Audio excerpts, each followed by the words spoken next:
Great Expectations by Charles Dickens. Chapter 1. My father's family name being Pirrip, and my Christian name Philip, my infant tongue could make of both names nothing longer or more explicit than Pip. So I called myself Pip, and came to be called Pip. I give Pirrip as my father's family name, on the authority of his tombstone, and my sister, Mrs. Joe Gargery, who married the blacksmith. As I never saw my father or my mother, and never saw any likeness of either of them, for their days were long before the days of photographs, my first fancies regarding what they were like unreasonably derived from their tombstones. The shape of the letters on my father's gave me an odd idea that he was a square, stout, dark man with curly black hair. From the character and turn of the inscription, also, Georgiana, wife of the above, I drew a childish conclusion that my mother was freckled and sickly.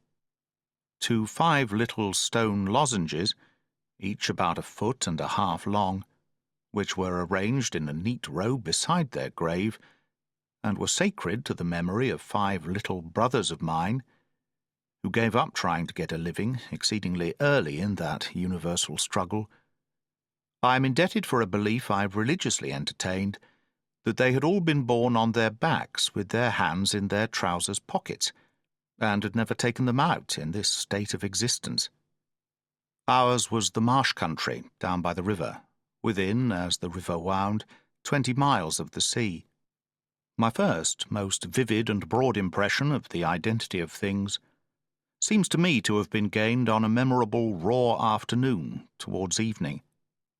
At such a time I found out for certain that this bleak place overgrown with nettles was the churchyard, and that Philip Pirrip, late of this parish, and also Georgiana, wife of the above, were dead and buried, and that Alexander, Bartholomew, Abraham, Tobias, and Roger, infant children of the aforesaid, were also dead and buried, and that the dark flat wilderness beyond the churchyard, intersected with dykes and mounds and gates, with scattered cattle feeding on it, was the marshes, and that the low leaden line beyond was the river, and that the distant savage lair from which the wind was rushing was the sea, and that the small bundle of shivers growing afraid of it all and beginning to cry was Pip.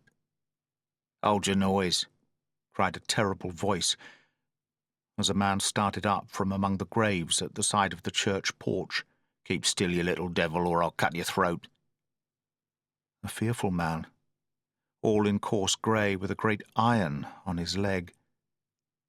A man with no hat, and with broken shoes, and with an old rag tied round his head.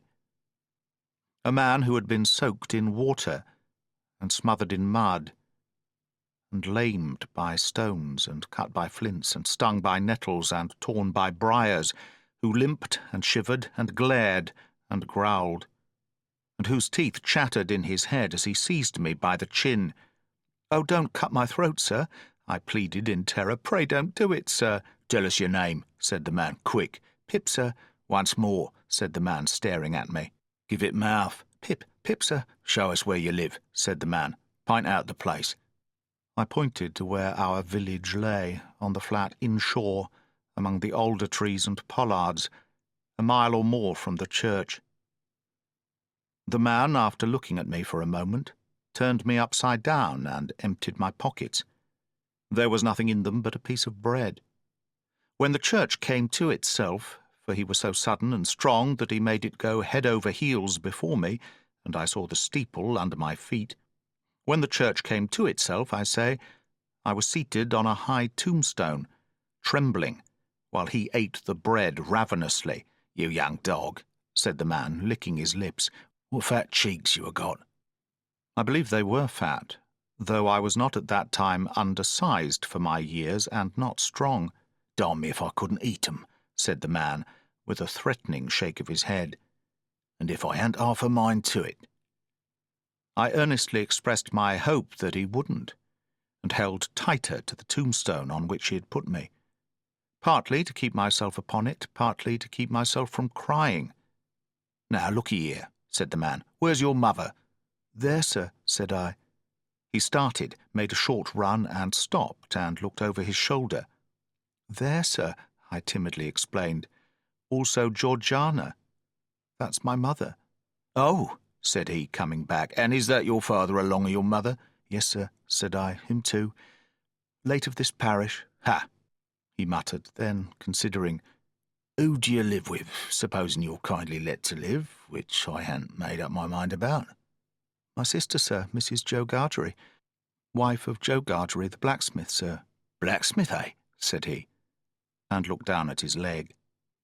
After darkly looking at his leg and me several times, he came closer to my tombstone, took me by both arms, and tilted me back as far as he could hold me, so that his eyes looked most powerfully down into mine, and mine looked most helplessly up into his. "Now, look'ee here," he said, "the question being whether you're to be let to live.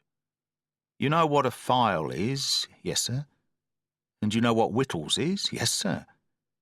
After each question he tilted me over a little more, so as to give me a greater sense of helplessness and danger. "You get me a file." He tilted me again. "And you get me whittles." He tilted me again. "You bring 'em both to me."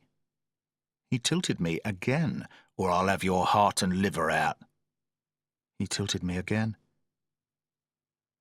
I was dreadfully frightened and so giddy that I clung to him with both hands and said, "If you would kindly please to keep me upright, sir, perhaps I shouldn't be sick, and perhaps I could attend more." He gave me a most tremendous dip and roll, so that the church jumped over its own weathercock. Then he held me by the arms in an upright position on the top of the stone, and went on in these fearful terms. "You bring me tomorrow morning early that file and them whittles. You bring the lot to me, at that old battery over yonder. You do it, and you never dare to say a word, or dare to make a sign concerning your having seen such a person as me, or any person somever, and you shall be let to live. You fail, or you go from my words in any particular, no matter how small it is, and your heart and your liver shall be tore out, roasted, and ate. Now, I ain't alone, as you may think I am. There's a young man hid with me, in comparison with which young man I am a angel. That young man hears the words I speak. That young man has a secret way peculiar to himself of getting at a boy, and at his heart, and at his liver. It is in vain for a boy to attempt to hide himself from that young man. A boy may lock his door, may be warm in bed, may tuck himself up, may draw the clothes over his head, may think himself comfortable and safe, but that young man will softly creep his way to him and tear him open. I am a-keeping that young man from harming of you at the present moment with great difficulty. I find it very hard to hold that young man off of your inside. Now, what do you say?" I said that I would get him the file, and I would get him what broken bits of food I could, and I would come to him at the battery early in the morning. "Say, Lord strike you dead if you don't," said the man. I said so, and he took me down. "Now," he pursued, "you remember what you've undertook, and you remember that young man, and you get home." Good night, sir," I faltered. "Much of that," said he, glancing about him over the cold, wet flat. "I wish I was a frog, or a eel." At the same moment he hugged his shuddering body in both his arms, clasping himself as if to hold himself together, and limped towards the low church wall. as I saw him go picking his way among the nettles and among the brambles that bound the green mounds. He looked in my young eyes as if he were eluding the hands of the dead people, stretching up cautiously out of their graves to get a twist upon his ankle and pull him in. When he came to the low church wall, he got over it like a man whose legs were numbed and stiff, and then turned round to look for me. When I saw him turning, I set my face towards home and made the best use of my legs. But presently I looked over my shoulder and saw him going on again towards the river, still hugging himself in both arms, and picking his way with his sore feet among the great stones dropped into the marshes here and there, for stepping places when the rains were heavy, or the tide was in. The marshes were just a long black horizontal line then, as I stopped to look after him, and the river was just another horizontal line, not nearly so broad nor yet so black, and the sky was just a row of long angry red lines and dense black lines intermixed. On the edge of the river I could faintly make out the only two black things in all the prospect that seemed to be standing upright. One of these was the beacon by which the sailors steered, like an unhooped cask upon a pole, an ugly thing when you were near it. The other a gibbet, with some chains hanging to it, which had once held a pirate. The man was limping on towards this latter, as if he were the pirate come to life, and come down, and going back to hook himself up again. It gave me a terrible turn when I thought so, and as I saw the cattle lifting their heads to gaze after him, I wondered whether they thought so too. I looked all around for the horrible young man, and could see no signs of him. But now I was frightened again, and ran home without stopping,